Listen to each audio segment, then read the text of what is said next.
Ellis Cinema back, another dish. How we doing out there? Good, great, grand, and wonderful. We have been having a week and a half here at the Ellis Cinema podcast. I don't know how I ended up seeing one of my favorite films of the year around Oscar time, and I certainly don't know how I managed to get almost everyone involved in the film to come on the show. This has just been a wild week. It has been a fun week, a little exhausting to a certain extent, a little exhausting just because, like Sydney, like Rosie, I also have a day job, but I told myself you can't. If you get an opportunity to talk about a film like this, you need to take it as far as it can go. So, if you, for whatever reason, if you're a mean person and not a loyal fan, and you haven't caught the 3 previous episodes about this film, A Ghost Waits, you need to get on that. But if you're just joining us for the 4th part, I truly think you are in for a treat today. So let me just give you the synopsis again for those of you that may have glossed over the last 3. I don't know why you would. They were absolutely fantastic and fun interviews. I think nothing but good people have come through here the last week. I just feel extremely lucky to be talking about this film. So, A Ghost Waits.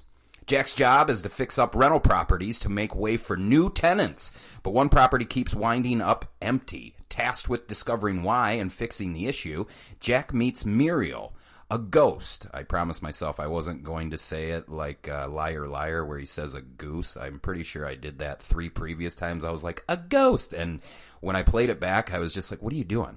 What are you doing? Like that. First of all, only 20% of your audience are going to get a Liar Liar reference, and you didn't even do it good, so none of them are going to get it. So I'm just going to gloss over that. Muriel's job is to haunt and to keep the home vacant. You would think Jack and Muriel would be enemies, but they find that they have a great deal in common, pulse notwithstanding. Having found a kindred spirit in an otherwise lonely existence, Jack and Muriel must fight for their newfound affection as pressure mounts for them to fulfill their cross purposes.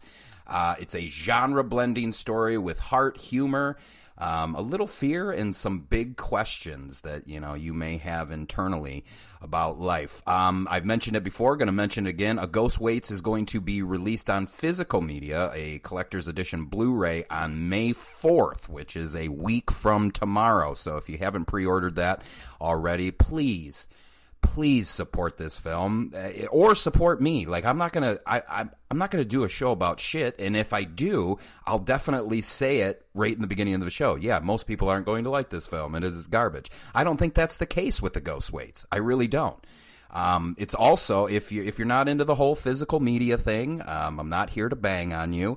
But if you aren't going to order the collector's edition Blu-ray, you need to go stream A Ghost Waits right now on the Arrow Player, and it has most of the bonus feature goodies that on the Arrow Player that the Blu-ray has. So you can put some faces to the voices that you've heard on this show as of late. So, what a mediocre intro that was.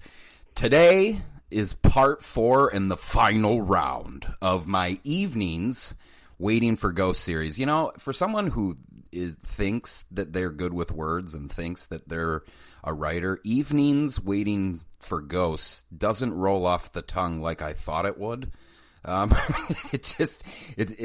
time it just messes me up. But I find this particular show with the guest that I have on today to be very serendipitous because the Oscars were just last night, and somehow or another we're talking about one of my favorite films of the year the day after the Oscars. So very serendipitous, and I love it. Part 4 is going to feature the architect himself of A Ghost Waits, producer, cinematographer, editor, writer, director, and from what I've gathered from the 3 previous shows, just an all-around good guy. Adam Stovall, writer-director of A Ghost Waits, joining the Ellis Cinema podcast. First time, sir, I can't thank you enough. I am so happy you're on the show. digressions within the synopsis. I think we're in for a classic episode. Dude, I'm going to do this right now, and I'm going to also do it at the end of the film. Do you even, or at the end of the show, do you even know the greatness that you have in your hands with A Ghost Waits? Or are you just kind of like flying by the seat of your pants and just like, hey man, I'm here for the ride? I mean, that's an impossible question to answer. It's, definitely more of the latter. This whole process has been very seat of the pants. But MacLeod has made it very clear that I should stop talking about the movie like we made it on accident. So, I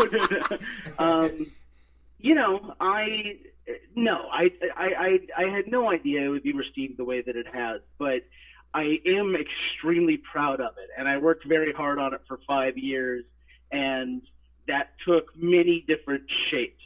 So, because I remember like telling MacLeod, like, once it kind of goes out, it's beyond, it's out of your control, and you're not in charge of how people receive it. But so what you can do is just work on it to the point that like it says what you want it to say, and then if people take something else from it, then like that's on them. We worked really hard and to make it the most specific movie that we could. And so, yeah, when it's had this kind of reception, I mean, people tend to say the same things. So obviously, and it sounds like we landed all the punches we wanted to throw. So, I mean, it's a little bit of both, at this point. Like, I do appreciate that this doesn't happen to everyone and with every movie. It still feels extremely weird to be at the middle of it, at the center of it, and, have it happen to something that, like, first it costs very little money, and, like you said in the intro, you've had most of the people that worked on it. You've had 4 people. Like, it's a testament to how few hands touch this thing that, like, 4 people is like, oh, I mean, we're getting everybody. So, but no, so I have an awareness of it, but it's also like, it's a thing that I'm kind of reckoning with, and trying not to internalize anything, because then I think that's how you become like an asshole director. Is just like, of course it's great, I made it. Where you're like, no. Right. No, you don't want to do that. You definitely don't want to have that happen. Well, but like you were, like I believe actually Michael, it's not even, Michael had touched on it. It's not even your film anymore, Adam. It's mine. It's who sees it. Right. Thank you for letting me come on to discuss your movie. That's right. Sean. That is right. And only because of how personal it hit me on so many levels. I like saying that it's mine, but I just, it's much more. When I listened to when I looked at that Q&A of you at Fright Fest, it didn't dawn on me that like when you're doing a project like this, like you feel like, oh man, this could only be for me. This may not touch a wide range of audience. So when I say it's for me, I do think I'm not like a normal audience member, but I do think in terms of how the emotional themes hit me, I don't think you're alone. I don't think I'm alone. I think if I get the opportunity to, because I haven't watched it with anyone yet, so I don't know if like I think we're up to 5 times now. I definitely didn't watch it today because, like I was saying on the show with Sydney, it's too much if you are going to go entertain afterwards. But I'm really interested to see if the theater allows me to show the film just exactly what the reception will be. And I guess in my head, I think 85% of the people that show are going to like it, and then I think the other 15% are just not going to know what to make of it, and that has nothing to do with the film. It just has to do with not seeing something like this very often and not near as effective. So I can't. We had somebody at Fright Fest Glasgow see it, and it was on Letterboxd, I think, her review, where she was just like, I don't see movies like this, and I don't know how to talk about them. Right. And it was just like a nothing, just like, I don't know what this is, So carry on. And I mean, to an extent, but I think that's the beauty of it. Like, I really like if you just think about life, like, I think if you're honest with yourself, a lot of us, we don't know what we're doing. We don't, we don't know where our place is. Sometimes, not all the time. We don't know that. And I think one of my favorite aspects of this film is how effective you hit each emotional theme, and it could be something as surface level as the horror aspect of it. But yeah, like I think audience members are trained these days. Like, if I'm going to go see an action film and I need to see explosions, this, that, and the other thing. If I'm going to go see a horror film, it's got to scare me, and I think. I found something really interesting that you said, and I don't know if it was on the commentary or, again, if it was at that Q&A in Glasgow. Just being able to, I don't know how to put it, how to work on this film for 5 years, have it take as many different shapes as it does, and somehow come out unscathed to a certain extent. Like, just getting Arrow out of the gate, like, that's so wild for me for a film like this, But I truly believe that Arrow made the right choice. Like, I don't want to say something is, I don't know, as boring as, like, Arrow knows how to pick good films, but if you were to see this film right out of the jump, you may not necessarily think that it hits the Arrow mold. So I don't know who decided to take the leap with you over there, but, like, that in itself is a feat in terms of just distribution right out of the jump. Well, we mostly have Mike Hewitt to thank, who's the head of marketing and publicity for Arrow. So Arrow is a presenting partner of Fright Fest, and he had ridden up with the 4 guys who run Fright Fest on the train from London, and was just asking, okay, so what, the usual festival thing. Okay, what do I have to make sure that I see? And they all said it goes Waits. And we'll get into my experience with that later, but, like, that definitely comes back. But so he was excited to see it.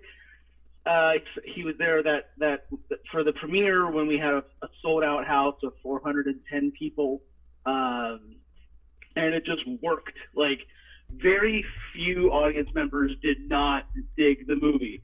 It was a resounding success, and so he was already a little like, okay, there might be something here, but let's make sure that we didn't get, like, the one room where this worked. Right. And then it played again. Fright Fest brought it back for their kind of main event in August, which is typically done in Leicester Square in London, but last year was obviously virtual because pandemic. But it played again, and it played really well. People responded very strongly. It won a few awards, and I think that was when it was like, okay, we need to acquire this. This has some legs.